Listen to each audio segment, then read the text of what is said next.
समझा? ले।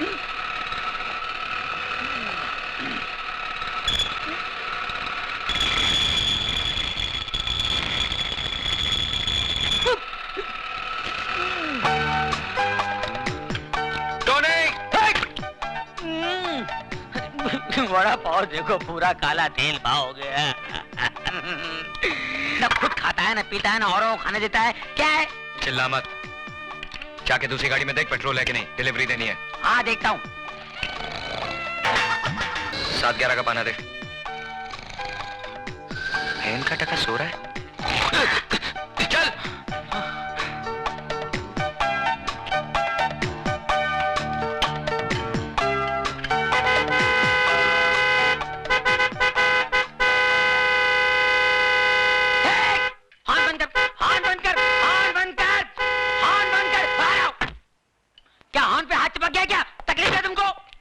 तकलीफ मैनू नहीं, इस गड्डी ने यार। क्या हो गया? क्या हो गया? हैं? मैकेनिक मैं कि तू है? पापा जी बात सुनिए। क्या है कि मरीज जब डॉक्टर के पास जाता है तो मरीज खुद बताता है कि मेरे पेट में दर्द है, मेरी पीठ में दर्द है, मेरे मुंह में दर्द है, मुझे उल्टियां हो रही है, मुझे जुलाब हो रहा है। मैं पूछ रहा हूँ इसे क्या हो गया है? क्या हो गया है? ओ यार, ये चटके दे दे के बंद पड़ गई है यार। बंद पड़ गई। मिर्गी खोलो बोनट खोलो, जल्दी खोलो। बोनट खोलो, फौरन खोलो, जल्दी खोलो। मुर्गी, इंजन कहाँ है? तो मुर्गी इंजन किधर है? मैं भी हैरान हूँ, इंजन किधर है? अरे मैं तो परेशान हूँ कि गाड़ी यहाँ तक आई कैसे? मैं खुद चला के लेके आया इसे यार। आप खुद चला के लाए? हाँ जी। जरा याद कीजिए, रास्ते में कहीं यहाँ वहाँ तो नहीं गए आप? नहीं यार, सवाल ही नहीं पैदा होता यार। अरे भाई ये बम्बई है, नजर जरा फिरी तुम, इंजन गुल। अच्छा हाँ, ऐसा भी होता है? ऐसा होता ही है। ये गाड़ी किससे ली आपने? ये परसों ली है, विदेशी गाड़ी है, अंग्रेज से ली है, इम्पोर्टेड है। परसों ली है, अंग्रेज से ली है, इम्पोर्टेड है, विदेशी है। शर्म आनी चाहिए हम लोगों को। विदेशी गाड़ियां खरीदते हैं, हमारे यहाँ गाड़ियां नहीं बनती है। देश दिन ब दिन तरक्की किया जा रहा है और हम लोग पीछे इम्पोर्टेड गाड़ियां। शर्म आनी चाहिए आपको। अंग्रेज से ली है। अरे भगत सिंह जी अंग्रेजों को भगाते भगाते फांसी पे चढ़ गए। महात्मा गांधी जी, जवाहरलाल नेहरू जी, सुभाष चंद्र बोस जी हमेशा यही कहते आए हैं, देश के लिए जियो, देश के लिए मरो, देश ही सब कुछ है, देश के रहो, देश की खरीदो। मगर हम अंग्रेज पीछे रह गए। हम लोग जिसमें इंजन नहीं है वो इम्पोर्टेड गाड़ी है। अरे ये गाड़ी मेरी होती तो खंडर घाट में ले जाता, ढकेल देता। तू ऐसी गाड़ी पर अंग्रेज बने हुए हैं, इम्पोर्टेड गाड़ी। हट। ये मैं की कर बैठा, शर्म आनी चाहिए मैंने। तूने मेरी आंखें खोल दी, मैं पूरी गड्डी खोल जाऊंगा, गाड़ी खोल दूंगा। हैंडल लिया, इम्पोर्टेड बोनट, हैंडल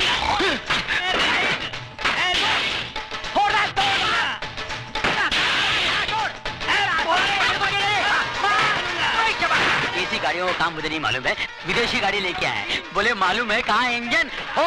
फोड़ दे बगैर इंजन की गाड़ी, फोड़ दे। घंटा गया गैरेज से, इन गाड़ियों से पाना वाना। फोड़ दे, गैरेज तोड़ दे, तोड़ दे। ओए हाँ, इंजन कहाँ से आया भाई? पापा जी एक मिनट देखो, इस गाड़ी का यहाँ है इंजन। बापरे मर गए पापा जी। जब पता ना हो कि कहाँ है इंजन, न खरीदो ऐसी गाड़ी प्यारे इंडियन। इसीलिए कहता हूँ बी इंडियन बाय इंडियन। 9 बजे का शो है और तुम अभी तक तैयार नहीं हुआ। अरे बिगिनिंग नहीं देखेगा तो मजा नहीं आएगा ना। मैं तो कब से तैयार हूँ मिसेस डेविड, बस उन्हीं का इंतजार कर रही हूँ। अरे वो आने वाला नहीं है, लिख लो तुम। अरे सुकान खुजाने का फुर्सत है, तुम बात करता है। ए टोनी, काय को फालतू का बात बोल के हमारा बेबी का दिल दुखाता है? हाँ, अजय ने उसको प्रॉमिस किया है कि वो उसको 9 बजे का पिक्चर दिखाएगा, उसको डिनर में लेके जाएगा, है ना? अरे सवाल ही नहीं उठता है। क्यों? अरे सिस्टर देखो मैं क्या बोलता हूँ, जो आदमी दिन रात दारू पीता है उसको क्या बोलते हैं? अल्कोहलिक। और जो आदमी दिन रात काम करता है उसको क्या बोलते हैं? वर्कोहलिक। वर्कोहलिक। हाँ। बस अपने गुरु को वर्कोहलिक हो गया है, वो आने वाला नहीं है। अरे कैसा नहीं आएगा? अरे भाभी मेरे को बहुत भूख लगा, पहले मेरे को खाना खिला दो बस। अरे कैसा? अरे रुको मैन, तुम किधर जाता है? किचन में टोनी को खाना देने। उसको हम खाना खिला देंगे। तुम एक बात हमारा ध्यान से सुनो, हमारा जो डेविड था ना, वो भी ऐसे ही करता था, काम में सब कुछ भूल जाता था, सब कमिटमेंट भूल जाता था। हम भी कमती नहीं था, हम भी उसका काम पे पहुंच जाता था और 2-4 ऐसा पोज मारता था कि डेविड खल्लास हो जाता था। अरे जल्दी से शटर डाउन करके हमारा साथ में निकलता था। तुम समझ गया ना हम क्या बोलना मांगता? ये मर्द लोग को कंट्रोल में करने का वास्ते थोड़ा दो चार पैर पैतरा मारना ही बनता। तुम समझ गया ना? समझ गई। अरे समझ गया तो खड़ा काय को, जल्दी से जाओ, उसका भी शटर डाउन करो। गो मैन गो, जाओ ना। सिस्टर मान गया तुमको, you are great. Thank you thank you.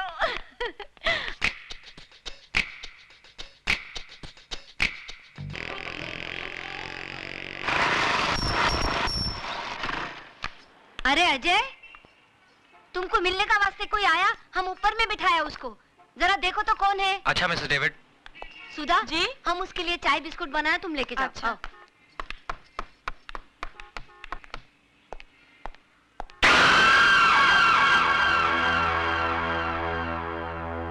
क्यों शिवा, मेरे को देख के खुशी नहीं हुई तेरे को? नहीं अन्ना, ऐसी बात नहीं है।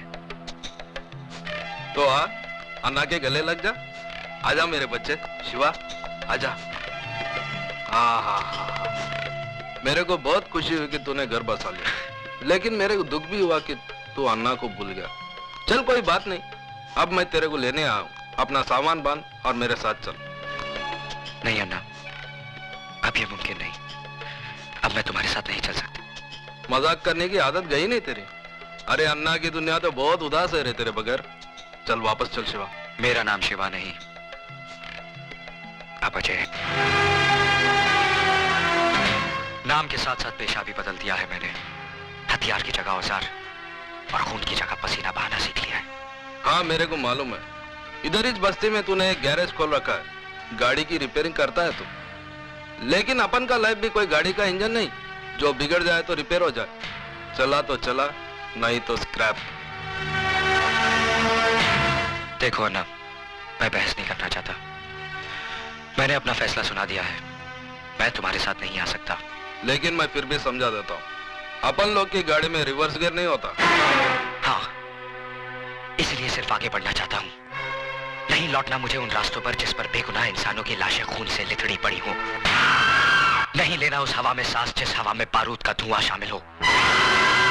अन्ना, मैं तुम्हारे हाथ जोड़ता हूँ, मुझे मजबूर मत करो। प्लीज चले जाओ यहाँ से। क्या बोला तू?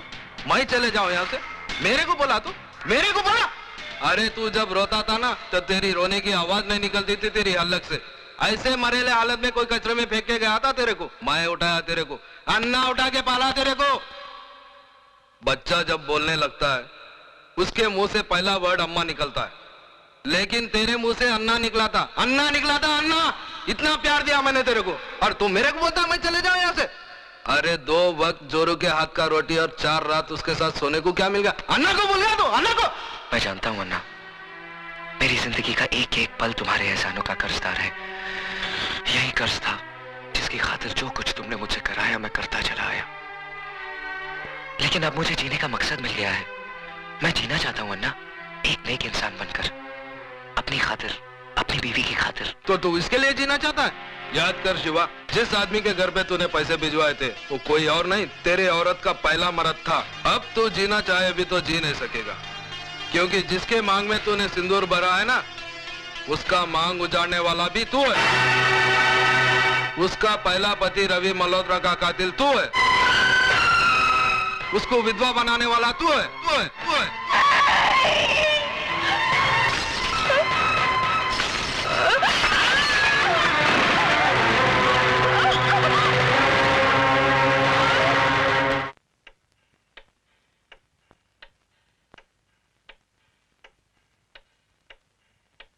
उसका सुहाग उजाड़ने वाला तू है, उसको विधवा बनाने वाला तू है शिवा, तू। पुलिस से क्यों भाग रहा था? पुलिस से क्यों भाग रहा था?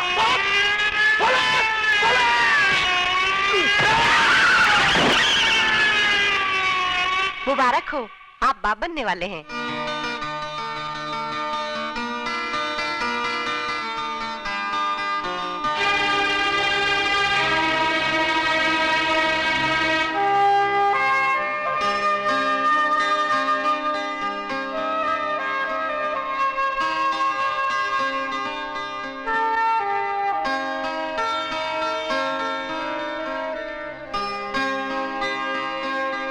अपनी ही करनी का फल है नेकी और रुसवाइयां।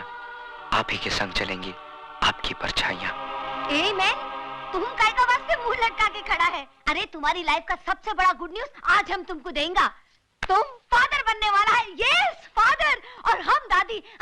तो दिल करता है कि जोर से नाचेंगा, गाएंगा, चिल्लाएंगा कि हम दादी बन। मिसेस डेविड, हाँ? हॉस्पिटल में शोर मचाना मना है। Sorry sorry. कॉन्ग्रेचुलेशंस। जश्न तो हम सब मिलकर कल बस्ती में मनाएंगे। हाथ भी लगाया, खून की बू आती है मुझे तुम्हारे जिस्म से। नफरत है मुझे तुमसे, नफरत। इससे बड़ा अभिशाप और क्या होगा मेरे लिए कि जिससे मेरा सुहाग उजाड़ा उसने मेरी मांग भरी। मेरी बदकिस्मती है ये कि एक कातिल के खून का खतरा मेरी कोख में पड़ रहा है। जी तो चाहता है कि जन्म से पहले इसे मार डालूं, लेकिन क्या फर्क रह जाएगा तुम में और मुझ में। मैं तुम्हारी तरह खूनी नहीं हूं।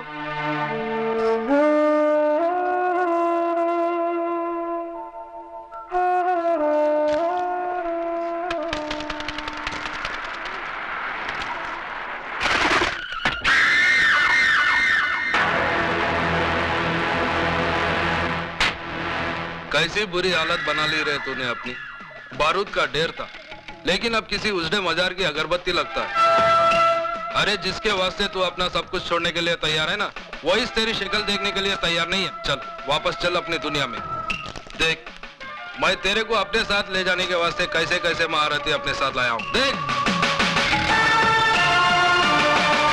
नहीं नहीं नहीं, ऐसी दुश्मनी की नजर से देखने का कोई फायदा नहीं, क्योंकि अब भवानी अन्ना से हाथ मिला चुका है, और जो अन्ना का दोस्त है वो भवानी का दोस्त है। और इस दोस्ती का सुझाव दिया है हमारे आदरणीय भजन सिंह जी ने। आप है राजनीति के बेताज बादशाह, सियासत की शतरंज कैरम बोर्ड की तरह खेलते हैं। दौलत और ताकत का स्ट्राइकर इनकी उंगलियों में है। जितनी देर में कैरम का एक बोर्ड फिनिश होता है, उससे भी कम वक्त में ये किसी भी पार्टी का तख्ता पलट सकते हैं। वो क्या है कि शक्ल से मैं उतना कमीना नहीं लगता हूँ जितना मैं हूँ। बहुत सोच समझकर राजनीति के इस धंधे में कदम रखा है मैंने। जानते हो क्यों? क्योंकि नेतागिरी ही एक ऐसा धंधा है जिसे शुरू करने के लिए ना फाइनेंस की जरूरत होती है ना क्वालिफिकेशन की। सिर्फ कोयल सी मीठी जुबान और लोमड़ी सा शातिर दिमाग चाहिए। दरअसल मैंने ही अन्ना को सुपारी दी थी उस सीएम को मारने के लिए, और तुमने भी कोई कसर नहीं छोड़ी थी उसे मारने के लिए। मगर साला किस्मत का धनी था बच गया, और मर गया वो जो तुम्हारी बीवी का पहला पति था।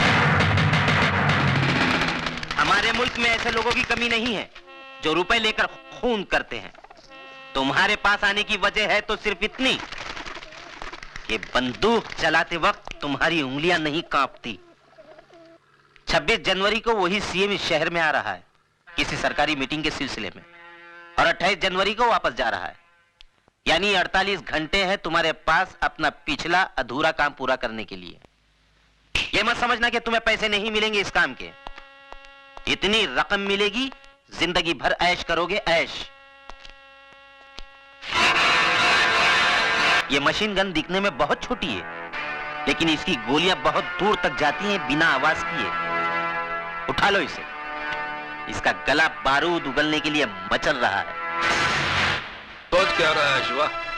तेरा मनपसंद खिलौना तेरे सामने पड़ा है, उठा ले इसे। उठा ले शिवा, उठा ले।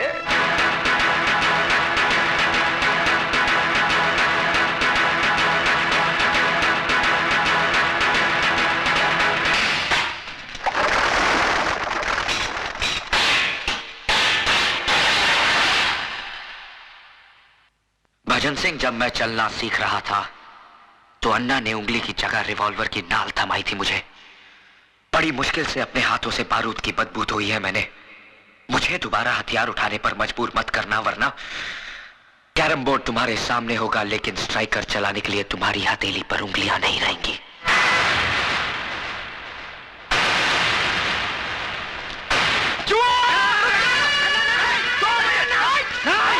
पागल हो गए हो? तुम्हें तो खुश होना चाहिए अन्ना, क्योंकि आज भी वही तेवर, वही जुनून, वही आग है इसमें। अब तुम देखना, मैं इस आग में अपनी राजनीतिक बुद्धि का तेल छिड़ककर इसे कैसे ज्वालामुखी बनाता हूं। उड़ा दे इसे।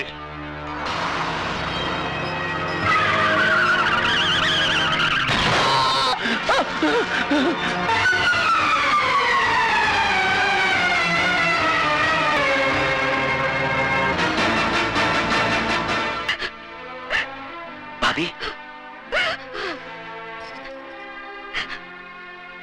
ये सब कैसे हुआ? पता नहीं, ऑफिस से घर आ रहे थे, अचानक कार उड़ाकर चली गई। एक्सक्यूज मी, केस बहुत सीरियस है, हमें दूसरे अस्पताल से सर्जन को बुलाना होगा। आप 30-40 हजार रुपए जमा करवा दीजिए। 30-40 हजार रुपए? इतने रुपए कहाँ से आएंगे? आप फिक्र मत कीजिए, महेश भैया के इलाज के लिए मैं अपना कराच तक भेज दूंगा। साहब इसको मत तोड़िए साहब, ये हम गरीबों की रोजी रोटी है साहब। मैं आपके हाथ जोड़ता हूँ, पैर पड़ता हूँ साहब। तेरे को बोला ना बीच में नहीं आने का, नहीं तो तू भी भूखा हो जाएगा। चला नहीं यहाँ से। नहीं मिस्टर, खबरदार जो हमारे काम में दखल देने की कोशिश की तो मैं समझता हूँ। तुम्हारा ये गैरेज अनऑथोराइज है और इसका डिमोलिशन ऑर्डर है हमारे पास। ये देखो। मगर साहब एक ड्राइवर, एक तोड़ दो, तोड़ दो, तोड़ दो सब। मैं कहता हूँ तोड़ दो सब। हटो इधर से।